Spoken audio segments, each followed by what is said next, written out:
সার্জিস আলম যিনি এনসিপির নেতা, ওনার একটি বক্তব্য ইদানিং বেশ আলোড়ন সৃষ্টি করেছে। বক্তব্যটা ছিল সেনাপ্রধান ওয়াকারুজ্জামানকে নিয়ে। উনি সেনাপ্রধানের বেশ প্রশংসা করে উনি বলেছেন, যে সকল ব্যক্তিবর্গ বর্তমানে ডিসিশন মেকিং এর পর্যায়ে আছেন তাদের মধ্যে জেনারেল ওয়াকারুজ্জামানই সবচেয়ে বেশি খোঁজ খবর রাখছেন জুলাই গণ অভ্যুত্থানে যারা আহত হয়েছেন ওনাদের। উনি এটাতে বোঝাতে চেয়েছেন যে জেনারেল ওয়াকারুজ্জামানের একটি বিশেষ সহানুভূতি রয়েছে জুলাই গণ অভ্যুত্থানে যারা আহত হয়েছেন তাদের প্রতি, এবং এটা সেনাপ্রধানের এই ধরনের আচরণ খুবই প্রশংসাযোগ্য আচরণ। এটা জেনারেল হয়তো বা সেনাবাহিনী ইন জেনারেল তাদের মনোভাবেরও একটি প্রতিফলন দেখা যায়। তো সার্জিস আলমের এই বক্তব্য নিয়ে অনেকে একটু জল ঘোলা করার চেষ্টা করছেন। জল ঘোলা করার আসলে তেমন কিছু নেই, কারণ হাসনাত আবদুল্লাহ যখন সেনাপ্রধানের ব্যাপারে কথা বলেন, এবং এটা কোনো মোটেও প্রশংসাসূচক কিছু ছিল না, তখন উনি একটি পরিপ্রেক্ষিতে বলেন। সার্জিস আলম অন্য একটি ব্যাপারে কথাটি বলেন। হাসনাত আবদুল্লাহ যে বলেছিলেন উনি যে বুকে পাথর ইত্যাদি, এগুলোও সত্য, আবার সার্জিস আলম যেটা বলছেন এটাও সত্য।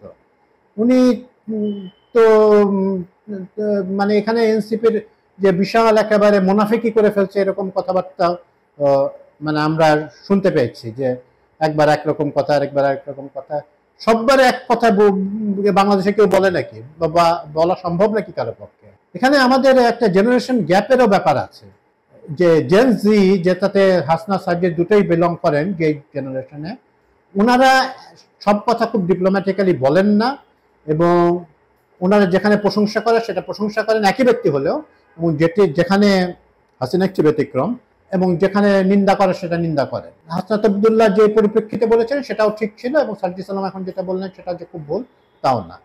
এখানে যে তোয়াজ করা বা সেনাপ্রধানকে তেল মারার কোনো ব্যাপার আছে বলে আমি মনে করি না। একটা বিষয় তো ঠিক, হাসনাত আবদুল্লাহর বক্তব্যের পর থেকে আমরা দেখতে পাচ্ছি যে তার আগে হয়তো থাকতে পারে কিন্তু ওরকম প্রমিনেন্টলি ছিল না, সেনাবাহিনী বা সশস্ত্র বাহিনী ইন জেনারেল তাদের বিষয়ে কথাবার্তা হচ্ছে, সেনা প্রধান বিভিন্ন বাহিনী প্রধানদের নিয়ে আলোচনা হচ্ছে, হওয়াই উচিত। তাদের আমাদের ট্যাক্স পেয়ার মানি এখানে জড়িত আছে, এবং আমি আমার ব্যক্তিগত যে আলোচনা থেকে আমি জানি যে সেনাবাহিনীর সদস্যরা কিন্তু এটা নিয়ে খুব একটা মানে উদ্বিগ্ন বা খুব একটা ক্ষুব্ধ এমনটি নয়। ওনারাও মনে করেন যে আলোচনা আসলে অসুবিধা কিছু নাই।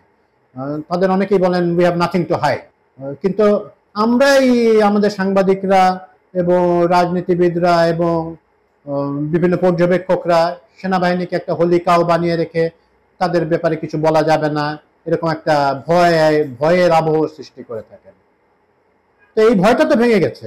আমরা মাইলস্টোন ট্র্যাজেডিতে কি দেখলাম, এই সেনাবাহিনী বিমান বাহিনীর প্রশিক্ষণ বিমানের রুট এবং বাহিনীর যে এয়ারক্রাফটগুলো সেগুলো ঠিক মতো মেনটেন করা হয় কিনা সেটা নিয়ে তো প্রশ্ন করেছেন, খুবই যথোপযুক্ত এবং যুক্তিসঙ্গত প্রশ্ন উঠেছে। ভেরি গুড, এটা তো হওয়াই উচিত।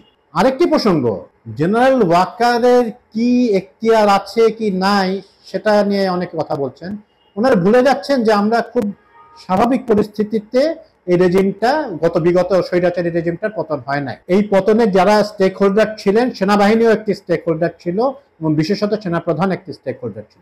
3রা আগস্টে দরবারের পর থেকে সেনাবাহিনীর যে দরবার হয় সেখান থেকে সেনাবাহিনীতে একটা গণতন্ত্রের চর্চা আছে, কিন্তু সেনাপ্রধান সকল অফিসারদের কথা শুনেন, সবকিছু মতামত চাপিয়ে দেন না, এবং সৈন্যরাও কথা বলতে পারে তাদের অফিসারদের থ্রুতে বা ইভেন জেসিওদের থ্রুতে, এনসিওদের ইত্যাদি। তো ওনার এখতিয়ার, জেনারেল ওয়াকারের অবশ্যই এখতিয়ার আছে। উনি বলেছিলেন 5ই আগস্টে আমি দায়িত্ব নিচ্ছি, এবং উনি যখন 5ই আগস্টে যে বক্তৃতাটা দেন সেটা জাতির জন্য রিঅ্যাসিওরিং ছিল। ওখানে উনি থেমে থাকেননি, উনি বিভিন্ন রাজনৈতিক দলগুলোর সাথে একটি মিটিং করে উনি বলেন যে আমি দায়িত্ব নিচ্ছি, এবং উনি 5 থেকে 8 পর্যন্ত চালিয়ে যান। তো এই বক্তব্য উনি যে পরবর্তীকালে যেসব বক্তব্য দিয়েছেন সবকিছুই যে আমরা খুব সমর্থন করছি তা নয়, কিন্তু ওনার বলার এখতিয়ার নাই এটা বলাটা বাড়াবাড়ি আছে। ওনার as a stake of the movement of the mass absurd, he has every right to state his opinion. হ্যাঁ, এটা যদি একটা খুব স্বাভাবিক সহজ সরল পরিস্থিতি হতো বা এটা যদি একেবারে সুইজারল্যান্ড হইতো, তখন আমরা বলতে পারতাম যে সেনাপ্রধান কি বলবেন না বলবেন তার এখতিয়ার নিয়ে। এখন এখতিয়ার নিয়ে কথা তোলাটা এটা এটা আপত্তিকর, মানে এটা এটা উদ্দেশ্য প্রণোদিত বলেই মনে হতে পারে অনেকের কাছে, বা আমার কাছে তো হয়। এবং এনসিপি কে সুযোগ পেলেই এনসিপি ব্যাশিং, এটাও কথা না। কিছু কিছু মানুষ এখনো সরল মনে কথা বলেন। সবাই আমাদের সবাই অনেক পলিটিশিয়ানদের মতো সবকিছুর ভিতরে হিডেন এজেন্ডা নিয়ে কথা বলেন। এটা আমরা যত তাড়াতাড়ি বুঝতে পারি ততই দেশের জন্য মঙ্গল। আর এখতিয়ারটা আবারও বলছি, জেনারেল ওয়াকারুজ্জামান সাহেবের এখতিয়ার আছে, এটা তাকে একেবারে বাদ দিয়ে is not a any other chief of army staff.